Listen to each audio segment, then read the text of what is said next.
Hey guys, Jake Brend here with Cyclone Fanatic in the Northwest Bank Studios. If you missed it last week, we had episode 1 of our Fanatic Book Podcast Series.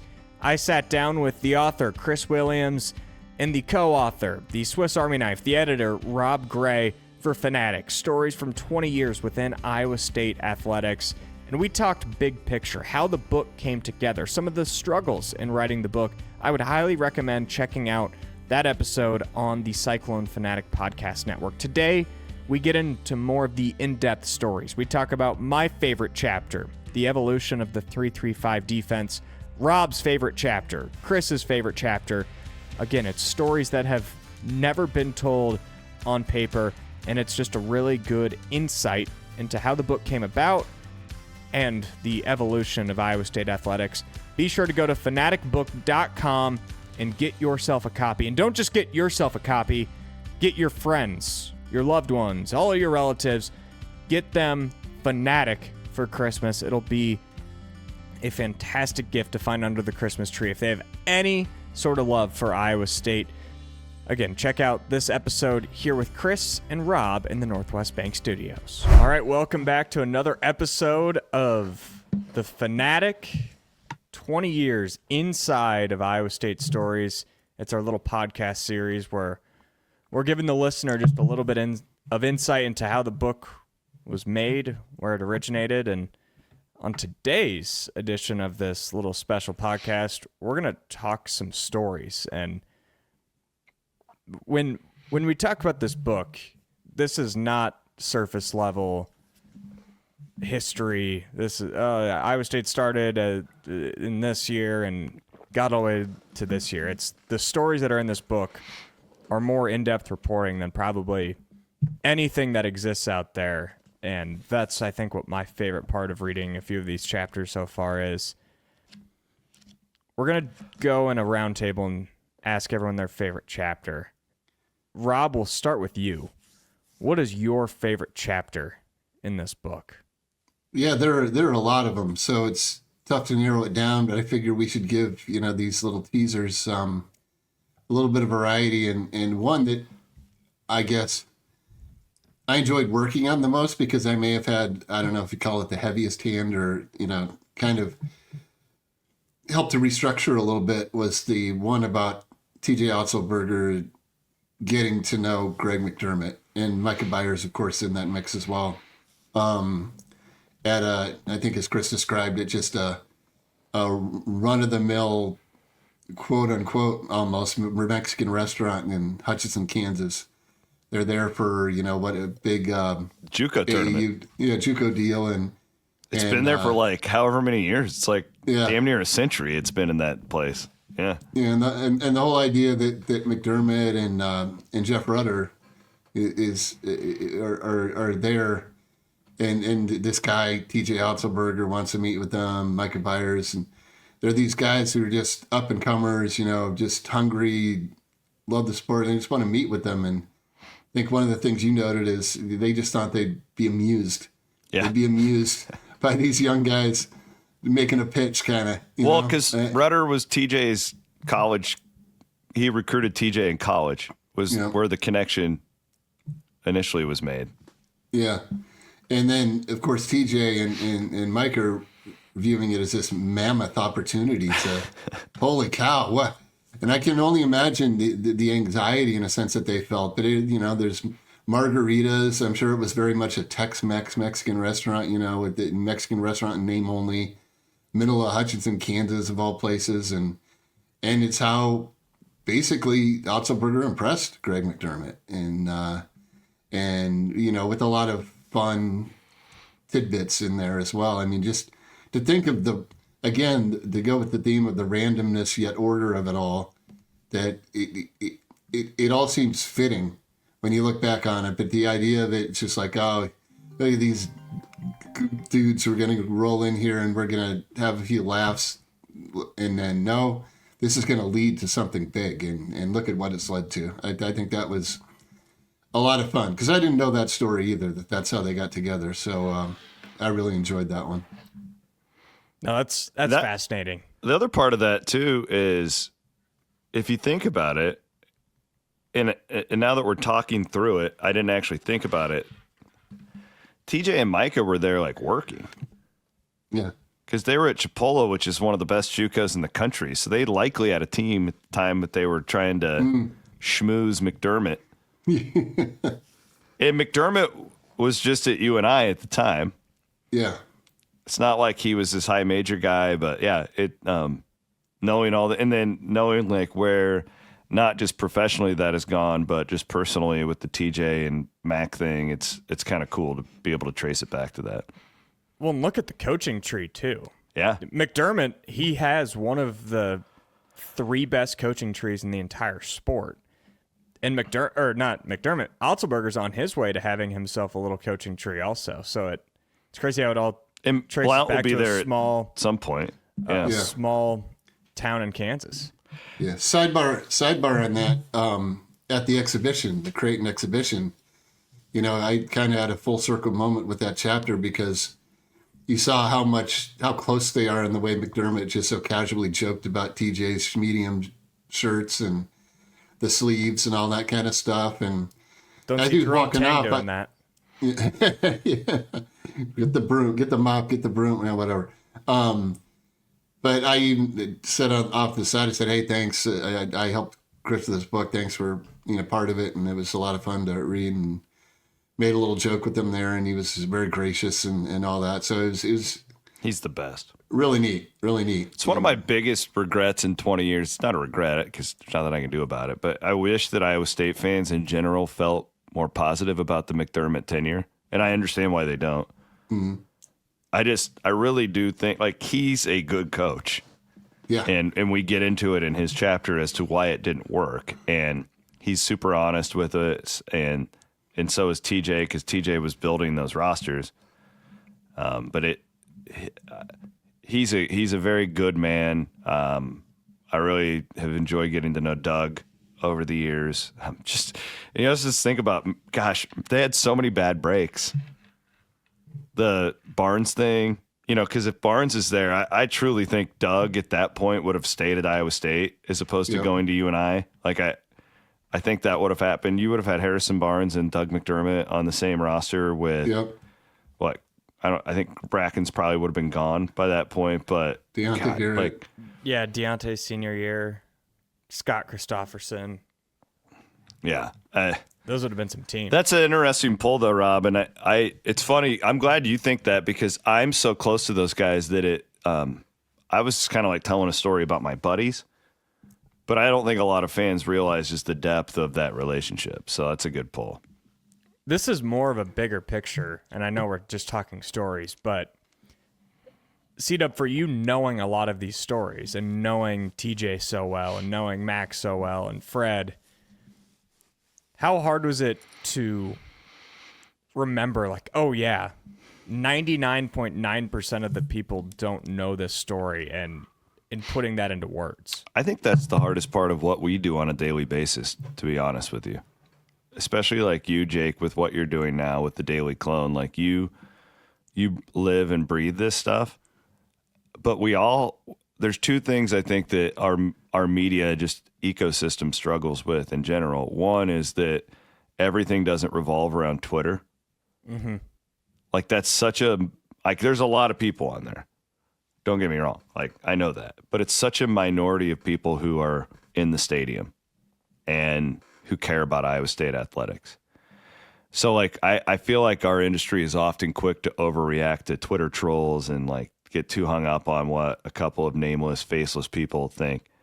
But the other one is that, and I'm super guilty of this, like, when you podcast and you talk as much as we all do, and Rob writes as much as we all do, like I think we can often forget how close we are to it.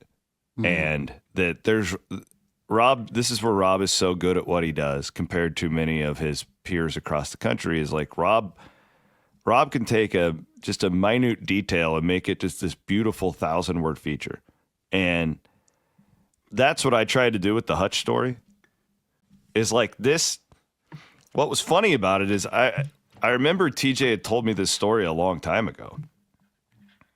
We were in Vegas and he had just lost, and like we were hanging out at his pool, I think. And like, I was like, how did you guys even meet? Because I remember it because TJ said we were FaceTiming with McDermott. Greg was in New York at the Garden, like they were getting ready to play in the Big East. And TJ's like, what you need to do is do what I do and just have Williams at your conference tournament, because then when you lose, like he's just here to party with you and he makes you feel better. Because I used to go to the Summit tournament. That was my and TJ's tradition. I would always go to his conference tournament when he became a head coach. And I remember now, it's so funny, like when you talk through this, and he told me about the Mexican restaurant, and then I kind of like just made a mental note of it. But that's, I think, Rob, like what a really good writer can do is when they take like these little tiny details that the public has no clue about, and you can make a story out of it. Because that's what the great ones do, and you've kind of taught me that over the years. No, I appreciate that a ton. And I mean, you did it with a lot of these stories too, like that one. I mean, just that setting. There's so many ways you can go with it, and the chapter probably could have been written. It could have been intriguing, written in 10 different ways. The one regret, the details are so good. Yeah, and the one regret I have with this whole book, and we had to get it out. I think that if I would have put it out in another year, I would have had the same regret. It's just like there's so much more I would have wanted to do with it if I had just 6 more months. You know, like yeah, Volume 2. Well, it's like the BYU game chapter. It's one of my favorites.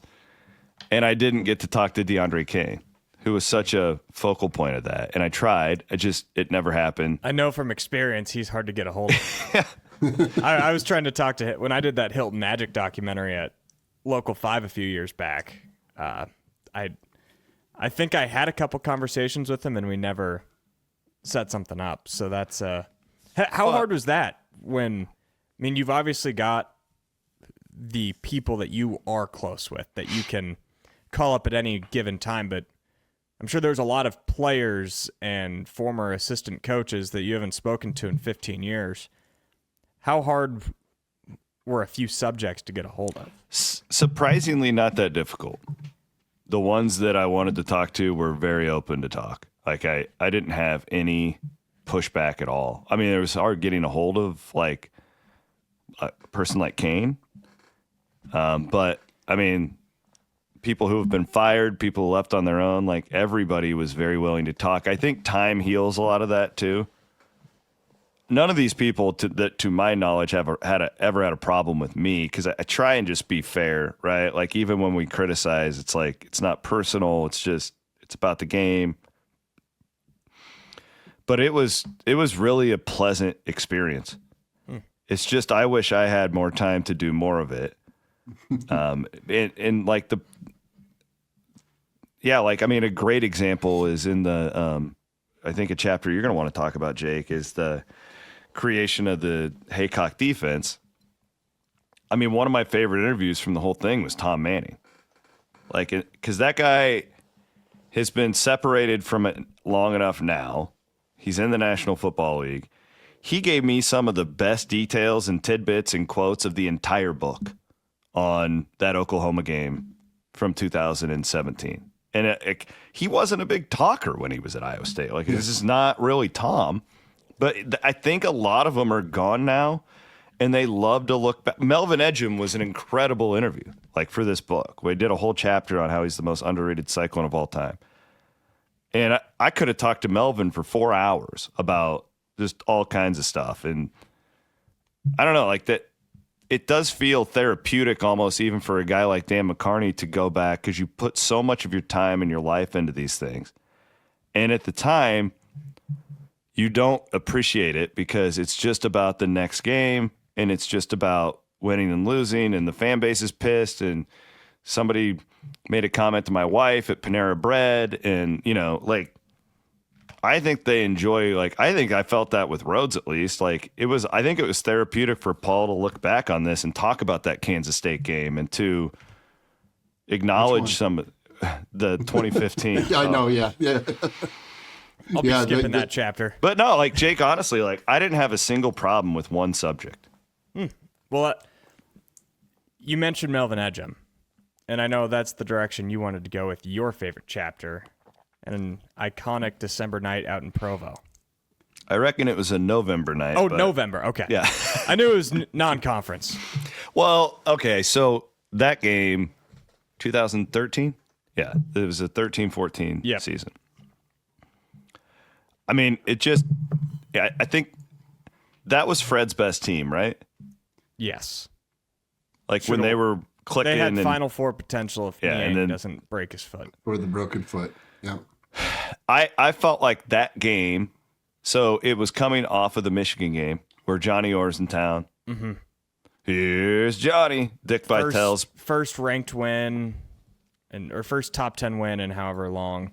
My favorite quote, maybe in the entire book, is Niang saying, "Yeah, you know, we land in Provo, and these people are wonderful. They're saying, welcome to Utah. They're making us breakfast, and then Niang, in like a way only Niang can deliver it. He goes, and then we got to the, I think I edited this part out. He's like, then we got to the motherfucking arena, and it was like we got set up." Talking about how nasty those BYU fans were. And then, so going back and watching that, you want to have a great time, Jake. Get your boys together and go and find that game on YouTube. Have some beers and watch that game back. That might have been the best part of the whole writing process, was writing that, watching that back and taking notes back. One of the all-time great Iowa State victories, and it happened to just be this unassuming game in November of 2013, but like the drama, Iowa State is down, they make this comeback, Kane rips the guy's eye out, like the whole team is fouled out. There's a guy named KJ Bluford. I texted Hoiberg, so Hoiberg, when we're working on this chapter together, Fred calls it one of his favorite wins of all time of his coaching career. Fred thought, so we were talking about all the people that had fouled out at the end. Fred thought that he had put Sharon Dorsey Walker in the game. He was wrong. Because I'm watching it back and I'm like, I don't ever see Sharon Dorsey Walker get in the game. And I'm trying to figure this. He put in KJ Bluford, the kid who would transfer like 10 days later. I texted Fred and I was like, did you know that you actually put in that Bluford kid? And he's like, what? Seriously? But I mean, that game, Iowa State had no business winning that. Niang like can't even run up and down the floor because of the altitude. Like, what a great win with all the drama. Micah Byers is talking about being stuck in the locker room with an ejected DeAndre Kane, who may or may not have ripped that dude's eye out on purpose. We still don't know. What a dramatic game. If you like, I hope a lot of the younger listeners who didn't watch that game live or may have been younger, like, go and find it on YouTube. I promise you, it's one of the all-time great Cyclone victories. It's one of my all-time favorite games. And that was back when, like, I'm in such a weird age range where I didn't necessarily get raised in the misery, but the first, like, 5 or 6 years of my sports viewing life, it was the McDermott era. And I remember when they went on the road and won at K-State when they were number 4, it's like, I've never seen Iowa State beat a ranked team in my life. So I knew what it was like when the team was not good. But I wasn't around for the 70s either. So that's one of those first wins where it was just so rare still to see Iowa State go and win a road game like that. And I'm going to do that. I'm going to get a few of my buddies together, and we're going to go rewatch that game. What you should do, if you have a couple, watch the Michigan game first. Oh, I've done that. That game was awesome. Well, and that game is really where this chapter starts, Rob, because Vitale's back. Edgem had been out with the knee injury, and then that's his first game back that year. And that was the highest-ranked non-conference win in the history of Hilton Coliseum. Iowa State had never beaten They're number 7, I think. Yeah, Iowa State had never beaten a top 10 non-conference team in men's basketball history. You win that, and then you got to go on. So they take off to Provo the next day. Like, it's this fast turnaround and just the chaos that ensued in that game. It was just, I just remember, and this is kind of the setting of the chapter, is we used to do game watches all the time. And that was one of the craziest, wildest Nobody wanted to leave Where was that one at? Benchwarmers in Ankeny, the old standby, man. We would go there and just party our faces off and watch Iowa State games. And that's where we would do our radio show, and then we would just stick around until midnight. And we had so much fun in the old days back before we all had kids. Ordered up some pizzas. Oh, the old buffalo chicken pizza there. Yeah. God, yeah. But that chapter, though, the Edge him flipping the bird to the fans, Yeah. when he gets... And him talking frankly about that, too. I mean... Yeah. Oh, he was great. I remember in the moment, it's just like, it seems about right. That he did that. I remember him just kind of being like... As I'm watching it, I think I'm doing a radio recap, so I've got to write about this game to websites or whatever. And that... God, I think it was brilliant for you to say, watch that Michigan game first, because one of my indelible memories from that is meeting Vitale for the first time. He walks in the media room and he goes, "Hey, what's going on? Where's the food? Where's the food?" He said, "Hey, who are you?" And I said, "Oh, my name's Rob." He goes, "Hey, Rob, what's going on? There's no media meal. What's going on, baby?" Yeah, we don't have media meals at Iowa State, Dick. I kind of explained to him the situation. He's like, "Oh, come on, baby. Nice to meet you." And so it's just... We used to have media what a meals. whirlwind few days. Yeah. There's a story behind that. And so obviously we have a fine spread of football games. That's the point I think I've been trying to make, Jake, with this particular football season. So they lost 4 in a row. Everybody's pissed. I get it. But you still, in college football in particular, this is the lesson I'm trying to teach with my old age, I think. And maybe I'm wrong, and maybe I'm just not evolving. But you still, you can't just be like, "Oh, you're not going to make the playoffs, so it doesn't matter." Because you miss out on great moments. And that November college basketball really doesn't matter. But it's still this moment that we're talking about 13 years down the road that, maybe the greatest figure in the history of Iowa State athletics, Fred Hoiberg, says it's maybe his favorite game he's ever coached in. And George Niang would say one of his favorite games he's ever played in. And it's this game that we're kind of told doesn't matter, but here it is living so strongly 12 years later. And that's how I felt about that TCU game last week, to be honest. That Michigan game is a core memory of my life. And it happened before Thanksgiving. Yeah. And come Selection Sunday, it probably factored in, but you're right. It didn't necessarily matter in the grand scheme of things, but it's one of those games that I will show my kids one day. And they'll have no idea who Naz Long was or anything like that. But that's a good point. And I'm sure that's what this book is mostly about. It's just as much about a cold night in Provo as it is playing in the first Big 12 championship in 2020. Yeah, I didn't do a specific chapter for the 2011 Oklahoma State game. Probably should have, but... Volume 2. Volume 2, there we go. The oral history. So my favorite chapter, and it leads nice in some football. The birth of the 3-3-5 defense. Something that this was at a time in my life where I was not close to the program whatsoever, and I truly had no idea about it. I needed it explained by people like Chris Williams and Rob Gray when I was reading and listening to Cyclone Fanatic.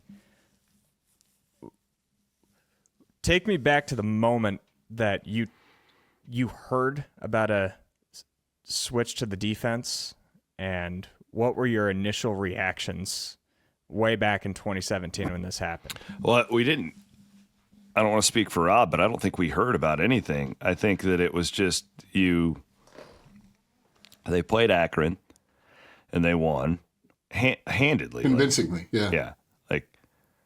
Some sick helmets. Yeah, a guy like me, I'm like, oh, that's a great win. They just went on the road and took care of business. And as the legend goes, Matt Campbell punched a hole in the locker room after that game because of the amount of third down conversions they gave up. And that game went back to the Iowa game, because the Iowa game that year, the Hawks just ran all over them. It was really, really bad. And it was like, okay, and Heacock does a good job of describing it. It's like we knew that we had a problem. Like this wasn't like something that's just going to fix itself. I didn't hear about anything. I remember that Texas game was on a Thursday night, and I remember I used to watch the game from the field in the first half. I don't know why I just did that, and it's the football geek in me. Like you can see it different. Like I don't do it anymore. And I just remember they had 3 down linemen, and it was like, well, that's weird. And Jaquan Bailey, Rob, if you remember, the first series, Iowa State's about ready to put Texas 3 and out, and Jaquan gets an unsportsmanlike conduct or like a late hit or something. Yeah, no, he did a somersault going to the sideline. Yeah, it was some boneheaded, like just a really stupid. You give the ref a chance to throw a flag, and the ref threw a flag. Probably shouldn't have, but they just did it, Jake. Like all the and like you said, I don't know if a lot of people in the stands are watching the scheme that much, but. And I had a lot of sources within Texas at that time, and you can do the math, and they were completely blown away with it. They had no idea that this was coming. And that was it. There wasn't any, and this is what I loved about these chapters so much. So it took 3 chapters to tell this full story, and we did it with the Akron game, the change, the Oklahoma game, which is probably the biggest win in Iowa State history, I think, to this day. Agreed. And then the legacy, which is the NFL now, coaching staffs from all over the country, requesting to come to Iowa State to learn the defense. And, I wear this air raid hat, and that means a lot to me. It's more than about like schematics, and I write about that in the book, but you could really draw a parallel to what Iowa State did with the 3 down linemen to the Big 12 at that time. You have to remember what the Big 12 was then compared to what it is now. Mahomes, and it was, Baker. Yeah. Like how do we stop these running quarterbacks, 5 wide? Like how do we do it? And they were very disruptive. Like they completely changed the game, and then copycats came out, and Heacock and Tyson Veit was just as integral as Heacock, from what I gather. Eli Rashid, and the legend has it that Matt Campbell, the Sunday after the Akron game, wrote on the whiteboard. This is what Tyson told me. He's the number 3. He said, "That's how many linemen you're going to play. Figure it out." And here we are today. That's incredible. Yeah, my memory also, it's just you noticing it's different, but it's not really because you're watching so many elements of the game and whatever. You're putting posts on social media during the game, which I think is really distracted. I mean, talk about a chapter. I could write a chapter in volume 2 about how having to post on social media during the game dilutes your perceptiveness to some extent. Absolutely. You don't pick up on as many details. You're exactly right. Because that doing that stuff, and again, a lot of people rely on that. If they got to be somewhere, it's like, oh, well, at least I can check and there's a scoring update or whatever happens. But yeah, it dawned on me too, and that Texas game, which of course they lost, they couldn't move the offense couldn't get it going. But there's also the Jacob really Park game, which is a part of this conversation. Oh, well. Yeah. What could have been? What was briefly? They would have beaten Iowa that year. Park was brilliant, but the defense couldn't catch a cold. Yeah. It all worked together. But for them to have, the humility, and you said Matt punched a hole in the wall. I wonder what kind of check he had to cut to the University of Akron. He's got people over in Ohio. Do the repair. Yeah, he probably said, yeah, just bill me. Excuse me. But the humility to be like, in the wake of whatever it was, 42-17 win is at the top of my head. It was, like you said, a convincing win. To be like, this is clearly a problem in the midst of all that. That's what I think why, and I know it drives fans crazy, especially when you have the close losses like this season and certainly other seasons, that the process is paramount, and the result is something that's going to flow from that. right? Good or bad. And they looked at that and said, our process has to include completely revamping our defense, right before Big 12 play, and that's a daunting task. And yet they did it, and it became hugely successful. It depends a lot on personnel, obviously, the Will McDonald's of the world, the Jaquan Baileys, the Annie Wazariques, Ray Limas. You need guys like that as anchors, Dom Orange as anchors. J.D. Wagner was huge, I know. Yeah, the kick man, the high kick. He was like the leader of that defense vocally in the background, and he went up to Heacock, or it was Heacock or Veit after that Texas game, grabbed him on the way to the locker room and said, "Don't change a thing." Yeah. This is going to work. Don't change a thing. And you look at it even now when the defense, quote unquote, struggles in terms of yards allowed. You look at this season, 2 of the losses, 17 points, 24 points against teams you have to score more than 24 points to beat. Yeah. So it's effective even when it doesn't seem to be effective. That was a fascinating chapter. Well, the defense was never about, and it was never built to win a beauty contest. Yeah. That's not why they did it the way that they did it. And it was also like Matt's whole players, formations, plays thing. At that time, you just didn't have that many good defensive linemen. But the ones you had, you really liked. Yeah. But they had really good linebackers back then, if you think about it. Some NFL guy. Yeah, and D-backs. So, yeah, it's like a 3-part chapter, and it gets pretty heavy, like schematics with Heacock and Veit. But it's also good insight, I think, to the type of leader that Matt Campbell is, to make a hard decision and just go with it and don't look back and like trust your instinct. And Heacock said at one point, he's like, we either do something or we're getting fired. He's like, we can't keep playing defense like this. Like, we're either going to get fired or we have to do something now. Which is like, oh, wow. To think about that staff in this way, it's like, that seems almost impossible. But yeah, I mean, they went, 3-9? And then you lose to Iowa at home, game. Kick your quarterback off the Herman was the coach at Texas, right? Then? Yes. Yeah, okay, that's what I thought. Because I remember I had intel at Texas, and they were just they had no idea what to do against that defense. They just kind of lucked out that Iowa State couldn't put a point on the board. Yep. Well, that's just scratching the surface on the type of insight, the type of stories, the type of behind-the-scenes coverage that you'll get. In Fanatic, you can purchase the book. Again, fanaticbook.com. Don't wait. Do it now. Get the hardcover. Buy it for all your relatives, all your friends for Christmas, anyone who loves the Cyclones. It'd be a great gift. So we'll probably do 1 or 2 more of these, but this is fun. This has been fun to relive the book writing process and the stories behind Fanatic Book. Fanaticbook.com. Thanks for joining us here in the Northwest Bank Studios.